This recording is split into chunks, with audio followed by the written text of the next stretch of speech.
जी Nadreen, ही असांजी नई टीवी आ जिथे अव्हांखे ख़बरूं मिलंदा रात जो 12 खां पोइ।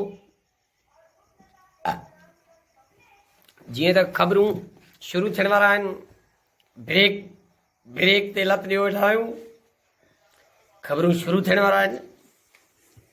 अचे थो ब्रेक, अचे थो ब्रेक, अचे थो ब्रेक, ब्रेक अचे थो।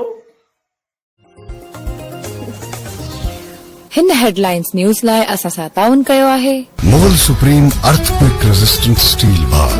घर छोटा बड़ा नहीं, घर महफूज होता है।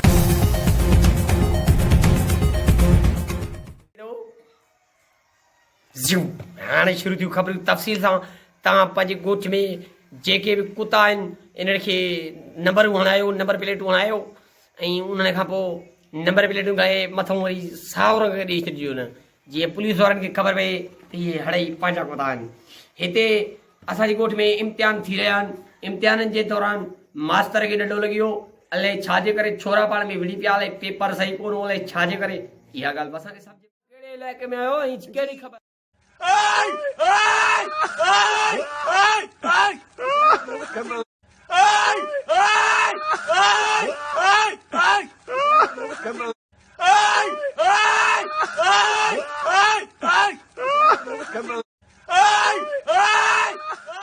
शबरू वारनि जे घर में बम जो धमाको थियो।